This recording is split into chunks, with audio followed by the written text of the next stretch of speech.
We all know that real estate has created more millionaires than any other industry on the planet. We also know that it has created a lot of heartache due to mismanagement, overborrowing, and just simple life events that happen to all of us. Welcome to the Cash Flow Pro podcast. My name is Casey Brown, and I am your fearless leader. And although we might be bourbon sipping and at times foul-mouthed Southerners, we will always do our best to be honest, straightforward, and due diligent with all of the information we pass along to you. Welcome to the show. Hey there, and welcome to today's episode of Cash Flow Pro, your daily real estate investing podcast and YouTube channel. I'm here today with my guy, Sam Primm from Faster Freedom. And Sam and I just got done having an epic pre-episode discussion. I can't wait for you all to hear what this man has to say. I'm telling you, if you're not looking to do like a full-on syndication where you go hire attorneys and you go buy a 300-unit apartment complex and then you've got to find a key partner, you've got to find all these elements. If you're not looking to necessarily start out with that, this guy right here has the plan. He has the way to get started. If you're looking, I called it a mini syndication, right, Sam? I mean, and that's pretty much kind of what we're talking about, right? Yeah, for sure. Appreciate you having me on. We call it kind of a mini syndication or just like a hybrid private lender model. It's definitely a little bit unique, but it's worked well for us, so we're going to keep doing it. Sure. Awesome, man. Sorry, I didn't mean to jump past you there and get all your introductions and thank yous out of the way. But no, man, we're super excited to have you here today, and I can't wait to dive into this discussion. So why don't you just give the audience a little bit of an intro into your background, and so that we just know that you really didn't just step into real estate last week, and now you're on the podcast and you're going to start advising. So go ahead and tell the audience about yourself, where you come from, and how you got where you are. Yeah, no, I didn't start last week. I started 2 weeks ago. I'm just kidding. I got 2 weeks ago. I got started in real estate actually not that long ago in 2015. I've taken the path that a lot of people have related to, and I've been leaning into that a lot recently. I'm about as normal as it gets. My dad was an engineer. My mom was a teacher, went to school, went to college, got a degree, graduated college, was working for somebody else, and then wasn't super satisfied with that path. So I started investing in real estate on the side in 2015 with a buddy, Lucas. We kind of grew that. 2018, we both quit our full-time jobs. We can go through any timeline you want, but flash forward to today. We own a house buying company in St. Louis, Faster House, that's going to flip 300 houses this year. We own a $40 million rental portfolio that we bought without using any of our own money through a little bit we're going to talk about today.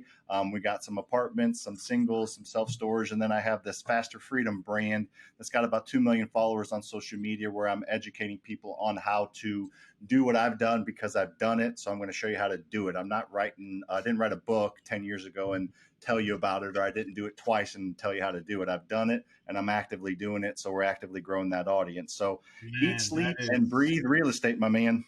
That is so kick ass, and honestly, what I'm doing right now is, and I encourage the listeners and the watchers on YouTube, my guy right here, Instagram, go follow him, because the thing is that this is stuff that, and I just clicked the follow for those of you that saw that said, hey, he's not following. I clicked the follow button because I'm telling you, my guy here, he's got it figured out. Again, there's so many people, Sam, that are out there that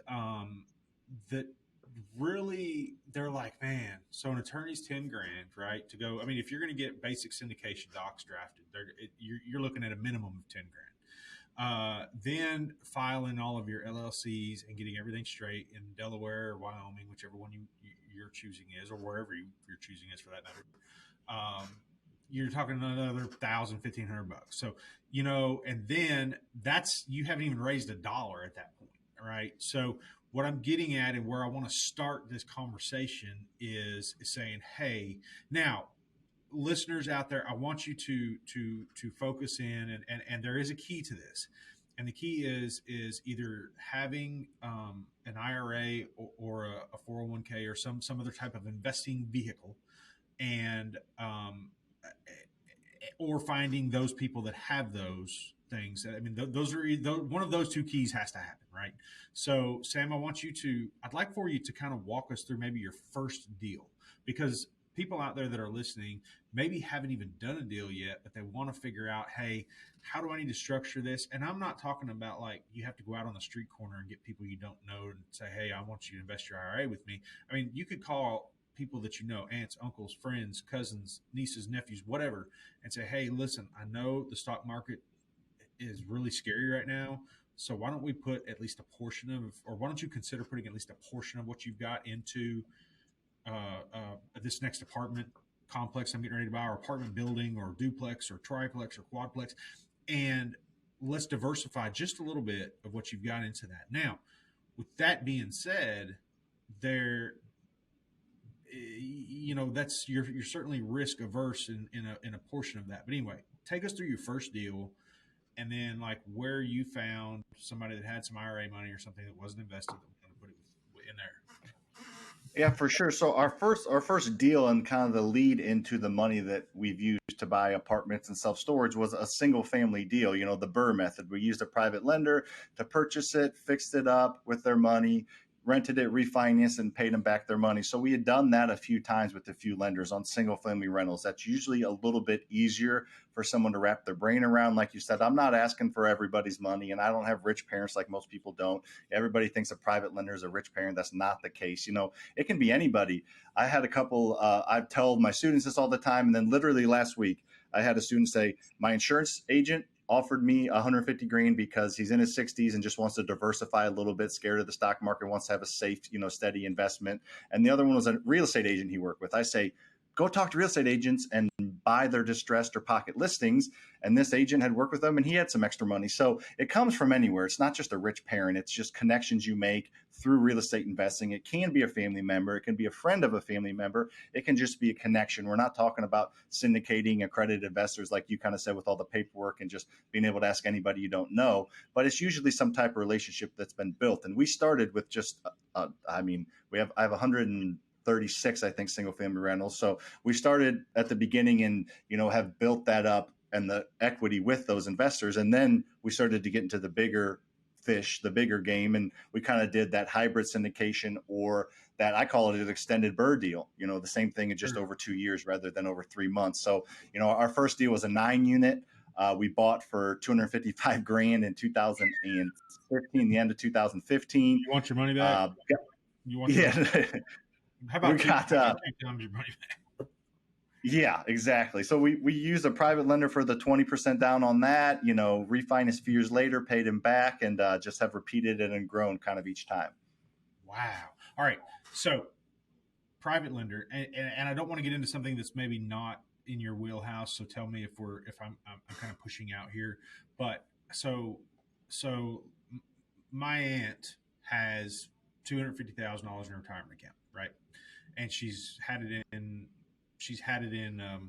whatever fund, this fund, that fund, whatever, right? She says, hey, I want to take 150 of that and I want to invest it in real estate. What has to happen in order for, like, what does she then need to do? And I know what they did, but I want to hear you say, I want to hear you explain how, and she's never had it set up as like she's not with a custodian or anything like that. Let's say she just had it in like a funds company or something. What needs to happen for her to become that private lender for that 20% down? So using it out of her IRA, you're saying, or just out of any investment fund? Oh, out of her IRA. Out of a, let's call it a non-self-directed IRA, and obviously, or let's call it a. See, I'm a little shaky on the language there. Is what's self-directed, what's not self-directed, and then how or if you can change from one to the other. Yeah, so a majority of what we've done has been, people just investment funds, not necessarily IRAs, but we do have a few people doing the self-directed IRA route where they go through like Intrust or somebody like that, like a company that does it for them, and the money goes to this company, and then this company pays their IRA rather than keeping them involved. But as far as the actual technicalities of using a IRA that's not self-directed or self-directed, I could probably fumble through it, but if I would rather have you explain it the right way. I just know my mother-in-law is working on one where right now where she's moving it from being a I'm not sure if it was self-directed to begin with, but anyway, she's moving it to a custodian, and she's doing it through a company called Rocket Dollar, which I've had Rocket Dollar guys on here before, and they're really they really bring a lot to the game when it comes to how to do that kind of stuff. But um, and I'm assuming that they invest from an LLC or a retirement LLC into your deal, and then your pref payments go back to that custodian, and they put it back with that lump sum money under their LLC. So they never really um, see it. But what documents do you have to have drafted in order for that to happen? Do you just have like a joinder agreement or something where they're a partner of that LLC that owns that asset? Yeah, so we've done it a few different ways. We made them actual members of the LLC, like Class B members that don't have any, say over anything, but they're members of the Yeah, LLC that owns the property. We've done it that way. We've done just promissory notes between our LLC and their, either trust or their IRA or their, whatever investment account or bank account, I guess, whatever they're giving us the money out of. Having a promissory note and a guarantee, giving them as an additional insured on the insurance document. So things like that, we try to protect them a little bit and show them that it's a safe investment backed by some protections. Unlike the stock market or a lot of things like we talked about in the pre-show, was you just give them money and anything can happen. There's no guarantees. There's no really support behind it. With what we offer, we try to they can put a lien on the property if they'd like. There's additional insured, and we have a promissory note signed with them that we're going to pay them yeah, back via these terms. yeah, and that's I think all of that stuff kind of scotching up all sides of that right there is definitely like the only way to go, because once you step into this world, I don't even think that the person that has the IRA is, or that's investing as the private lender or whatever, they have the risk of losing what they have. But us as the principal or whatever you want to, the sponsor, whatever you want to call it in that case, is really like you have to wear a lot of hats, and you have to be able to move things around, and again, you have to have like that, like for instance, or for my first thought is like accounting. Okay, like your accounting has to be leveled up big time, because at this point now you're not necessarily just dealing with, hey, your aunt invested in your deal. You're dealing, I mean, you've got some possible SEC things you have to watch out for, even though maybe it's not necessarily registered with the SEC. But at the same time, if the SEC gets wind that maybe, hey, something's going on here, man, your ass could be in a sling really quick. Yeah, you got to be buttoned up, and you just gotta you'll have that communication and set the expectations and everything. But obviously, legally you have to get buttoned up. But that is an advantage of dealing with what we've done is relational based lending, relational based funding. And the people, and not that you're going to screw up or not have everything buttoned up, but there's a little more leeway than doing a syndication route, or having have to have everything, like you said, $15,000-$20,000 worth of documents drawn up by lawyers to make sure everything is buttoned up. We've had deals that have been interesting, and we've had to work through things, and we've just had that communication. That's the thing I love about the private lenders we deal with. We know them and we work with them, and they're willing to be flexible, compared to some other type of investors. Yeah, and you know, and it's as long as it really stays always tied to a property, and a property that you believe in, and a property that you're managing. Now, let's talk about the property management as far as reporting and stuff goes to your to the private lender. Is that like, are they just really expecting their pref payments and their principal back at the end, or do they want to see? Do you report, like, say, hey, monthly? Especially if it's a, I mean, again, without getting too niched down, like saying a quadplex, right? We say, hey, we were 25% vacant last month, or we were 25% vacant last quarter, or we had two people move. I mean, what is the expectations of reporting that are taken back to your private lender folks? Yeah, so like, and we're still trying to figure out the exact mix. A couple deals we've had them be owners in the LLC, and then owners, that own the property, and then they're paid, based off of cash flow. If they're 10% owners in the LLC, then they're going to get 10% of cash flow. So we've had to report monthly to them and then give their checks out, the 15th of the following month. So we've had to be pretty buttoned up there, but it's kind of a pain to do all that. So what we've gone to and what we like better is just a preferential interest rate, whatever we decide upon based on the deal, that we pay them monthly. And we've even gone to quarterly recently, just to keep it, a little easier on us. And at that point, they don't have any ownership we set up, so they don't really care about seeing the books. They just want to see their interest check sent to them or sent to their account. And So I yeah, guess, yeah, at that, yeah. I'm just going to say, yeah, I mean, yeah, unless they, of course, there would be no reason to really, that stuff could be kind of monotonous and boring if you're just having to report that kind of. I mean, I see what you're saying. It's perfect. I mean, and the private lender. What's the biggest apartment complex you've taken down, or biggest deal you've taken down with the private lender stuff? The biggest single deal was about 5 million. The $5 million deal was the biggest one we've taken down, so we had to raise about a million for that one. About a million for that one. Yep.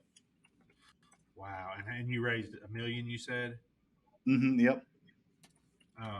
It's so, man. I mean, it's so intriguing, and there's so many people out there right now that are thinking like, man, how do I get started? And they don't have a big chunk to put down. And I had a guy on here the other day who did, we were talking about. He got started buying like three or four, $500 little pieces of property in Colorado that were maybe landlocked, or people were just paying taxes on, or whatever the case is.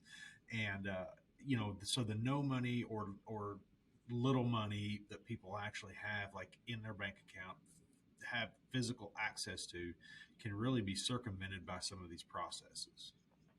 Yeah, I think it's everybody starts somewhere, and I'm sure you hear it. I hear it all the time. Well, I don't know anybody that can give me $1 million. Well, guess what?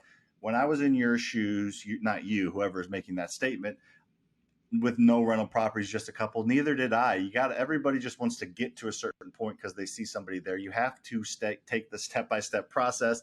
My very first, project was I had to, convince, our private lender and do a bunch of homework and like way more work than I've ever put into raising even that $1 million to get 100 grand from somebody to do one single family rental property, to buy it and fix it up and do the BRRRR method with. So you have to start somewhere. Eventually you'll get to that point where you make connections, and that private lender's been great for us. He made 73 grand last year on interest on all his investments with us. And he's telling other people, we just had 2 meetings with his buddies that so they're going to start to talk. It just, you got to start somewhere. It takes a time to get that ripple effect. It takes time to get that snowball built up. So just don't expect to have, a freaking 10-foot snowball right away. You're going to have to start with a little pebble, and then it will grow. You just got to have the right expectations that it can take time, and it will take time, but it doesn't have to take a ton of time. You can get a lot of money raised and a lot of connections in just a couple of years. Yeah, and that's the whole thing. All right, now where did you? Let's go. Let's talk about your $5 million deal, because that's really a good median sized deal, I think, for some of my folks. And let's talk about where did you find your first? Like, where did you get the $1 million down, or was it one person, two people? And maybe you said this and I missed it, but where did you find that at? Yeah, so it was actually 3 people for that one. So that one was our private lender that we'd worked with, that he did our very first property in 2015. It was my father-in-law who used some IRA money on it. And then it was another private lender that we had just recently kind of linked up with and done a couple smaller deals. We seem to, almost every private lender, if not every single one, we've done a couple like house BRRRR deals with. We got them comfortable with the process, comfortable with giving us money. You're comfortable with giving us 150 grand. Here's 162 grand back, 4 months later. Do that a couple of times. All right, now, hey, you got 500 grand. We'll take that for an apartment, a longer term deal that's structured a little bit differently. So 3 different sources, 3 different lenders we'd worked with, and all 3 of them we had done either smaller apartments or housing deals with, in and out, quick little, BRRRR deals where they get their money back in 3 months, because the apartments are, more like a 2 to 3 year play. Yeah, and it's something you're going to make money on. So and that there's enough room there for you to make what you're going to make, for them to make what they need to make, and for everybody. It just it's unbelievable to me that people are still sitting around and not saying, "Hey, these guys are all winning at every turn, and I'm still sitting here invested in some pencil manufacturer stock." You know what I'm saying? I mean, whatever the case is, and it's just and I just, to me, it's a way to really move the needle. Now, I'm not saying that being invested in a pencil manufacturer stock is bad, but I'm just saying that like, if you want to take a portion of what you have and really move the needle with it and really gain some ground, and then take your profits and put it in something less risky if you'd like. The pencil manufacturer is perfect. And so the thing is that I just really can't emphasize enough that there is alternative ways, and people are like it doesn't have to be just a slow go process. You just wake up every day, go to work 8 to 5, put your money in, get up every day, go to work 8 to 5, put your money in. And it doesn't have to be that monotonous process. I mean, you could really get in on some of these deals. There's people everywhere like Sam, myself, everywhere around us that are doing these deals. And when you can partner up and find somebody that knows the deals, knows how to find deals like Sam, it that's where you find out. So let's talk a little bit about that. Let's talk a little bit about deal flow. Where do you find your deals? How do you find your deals? Is it purely broker relationships? Is it something else? Where does that happen? Yeah, for sure. That was a great question. I want to unpack one part real quick. Like you Yeah. said, it's just such a great investment for people to just, if you have the right operator behind it. I don't think people understand multifamilies and how they're valued. It's not a guarantee, obviously, but I control the value of that asset. It's based on the income. It's not based on the housing market. It's not based on the three houses around it. It's based on the income it produces. So how I structure it, I'm going to buy you out in 2, 3, 4, 5 years Man, whenever the enough time equity is out. created. Time out. Time out. Time out. Time out. You just See, said it. You just said it. Like you just hit the biggest friggin' nail on the head. People that come in there like, man, I'm not investing in real estate right now because look at the market. We're not asking you to invest in today's market. We're asking you to invest in a return. That's it. exactly. And I control the value of my multifamily because I control the That's income. I it. control the expenses. I control the rent. So I know it's going to go up in value, and rent's gone up every single year since 2000 or since 1900 except 1 year. So rent's going up. So the income's going up. I'll work on the expenses. I'll get efficient. I'll take care of the tenants. I'll make sure they stay. So I know That's that it's going it. to be worth. I know it's going to be worth more in 2, 3, 4 years. Will it be worth as much? I think it's going to be worth in 4 years, in 2 years. Probably. That's how they've all You worked out just so far, but it might not be. You're going to get your money though. It's unbelievable, man. We've got to educate people. I mean, and this stuff is like this is real world stuff. I mean, You this is don't need to be happening on the every treadmill. You single. don't. I look at it. You said get up 8 to 5. That whole thing. People. I feel like a lot of people are on this societal conveyor belt, like society, factory, conveyor belt, grave. Like everybody's doing the same freaking thing over and over, and they're like they don't think they only have one option. There's other options out there. There's doing this yourself. There's investing in people like us. There is a different pill. You don't have to take the blue pill. You can take the red pill for the matrix reference. You can make your own path. You don't have to be a robot and make your 3% raise every year and retire at 65 when Social Security ain't gonna be around when we're there. But anyways, there's other paths. So that was my quick little tangent side And note. But I'm sorry I interrupted, but man, you hit that damn nail right on the head. I mean, yeah, it's unbelievable to me. Every day, I and I ain't just even that good of a carpenter either. It usually takes me about 4 swings to get a nail, and I've seen people do it one or two. Um, yes, hitting the nail can be tough for sure. um, Wow. All but as right, far let's as talk about deals. sourcing the deal. So we've done a few different routes. I think we bought 3 or 4 apartment complexes from like 2016 to 2018. For whatever reason, I think one we bought off the MLS that just a little bit outside of town that I was able to negotiate down a little bit. A couple more we bought from a broker.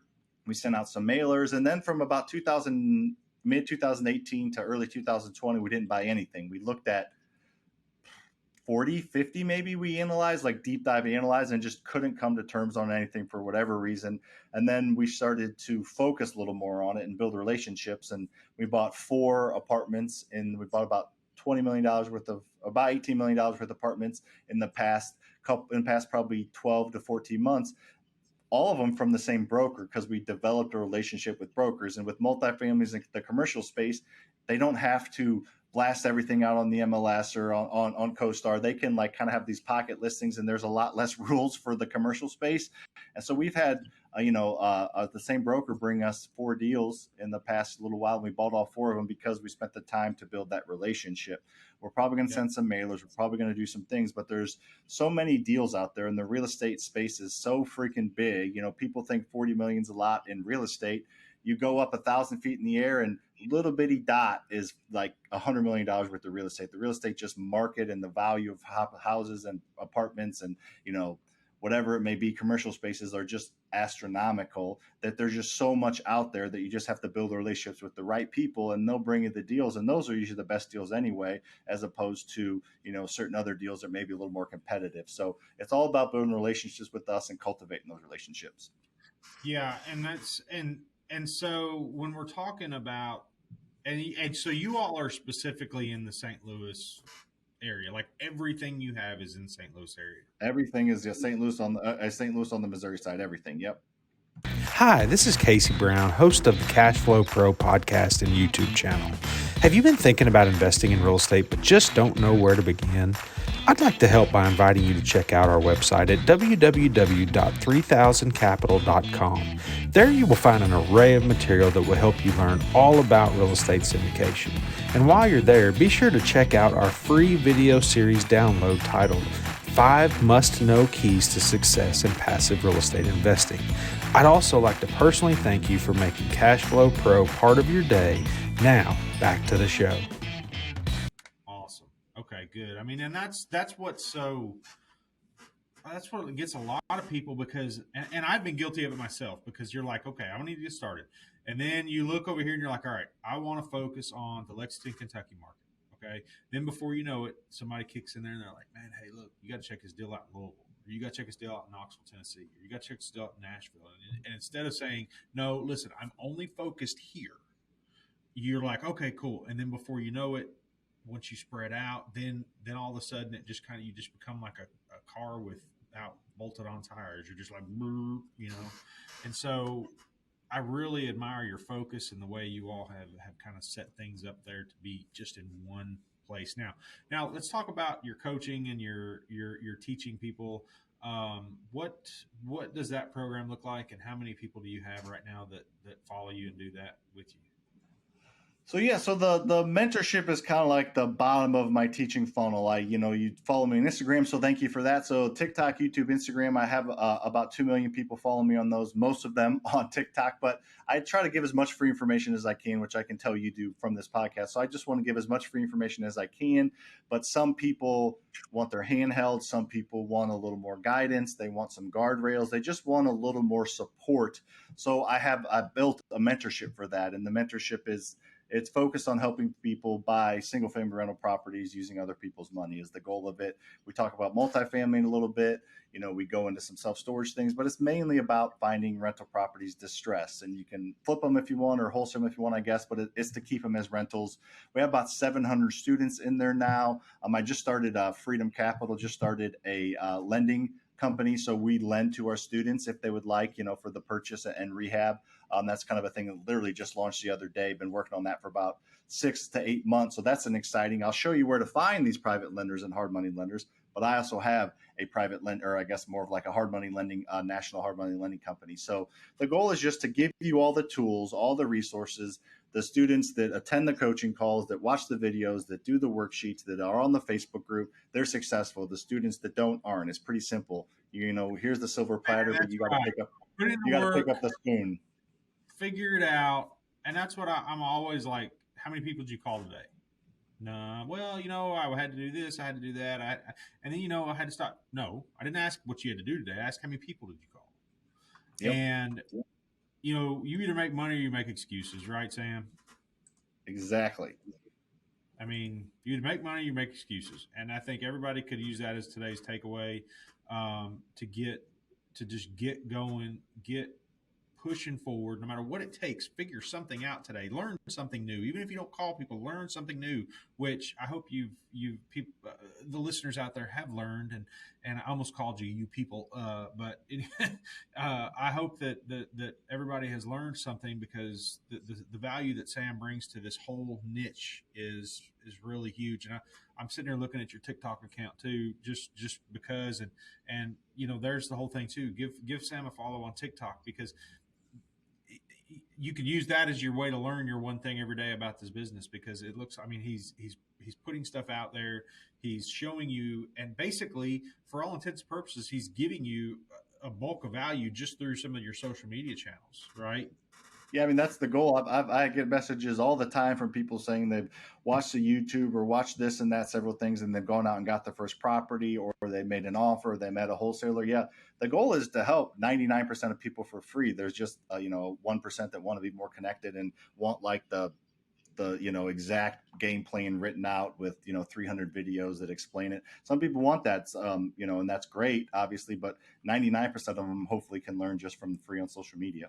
The more you give, the more you get, That's right. 100%. So awesome. Well, listen, hey, we're running out of time here. So I've got a couple of questions we ask every guest that comes on the show, and I have a feeling yours is going to be very interesting. So what is the best book that you've recently read or are currently reading? The best book that I recently read or currently reading, my favorite book is that I've read that's made the biggest impact on my business is Traction by Gino Wickman. It is an operational system that teaches you how to run a small business rather than just randomly have meetings or randomly be organized. It's a complete operating system from daily to weekly to monthly to quarterly to yearly to 3 year to 5 year. It's just a way to set up your small business like the big boys do, but something that you can actually manage as a small business owner. Sure. Awesome. What is a dream vacation that you have either taken or hope to take? I would love to, or my favorite vacation, just going down to Mexico, going all inclusive and just unplugging for a few days. It's pretty hard for me to unplug when I have full service and have my team around me and everything. So just unplugging for a few days down to Mexico is a good vacation for me. And I don't really have a dream vacation to go to the Maldives or Tahiti or anything like that, but I'm sure we'll do that eventually. But right now it's just kind of go mode. Yeah, man. Got to make it while my granddaddy used to say, you got to make hay while the sun's shining. Exactly. You know what I mean? So, man. All right. Well, listen, obviously we've gone through your social media channels. Sam Faster Freedom on TikTok is really, your TikTok looks like that's your main, that's like your main source of followers and so on. But obviously you can follow across all social media channels. But where else, if the listeners want to reach out, maybe about some coaching or maybe about learning or maybe just about seeing what deals you have available or any of the above, what's the best way for them to do that? The best way to do that is Instagram for sure. I answer my question, or I answer all the direct messages on there still. Some days it's a little hectic, but yeah, Instagram at Sam Faster Freedom. Like you said, TikTok, YouTube, Instagram at Sam Faster Freedom. Each platform allows me to produce and provide content in different ways. So pick all three of them, and got to follow all three of them all day, every day, but pick your favorite one and stick with that one, and reach out to me on Instagram if you have any messages or any questions or anything like that. Got a podcast coming out on August 10th. So I don't know when this one's coming up, but I got my own podcast coming out. Then it's called Ordinary Guys, Extraordinary Wealth. Me and my business partner, Lucas, are just normal guys creating wealth. So that's what that's what we're going to be talking about on it. So check that out as well.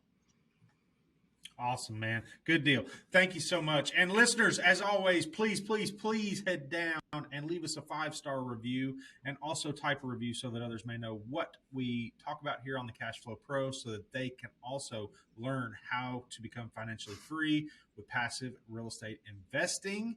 And as always as well, please hit the subscribe button so that you can be notified when we release new content, new episodes, new everything.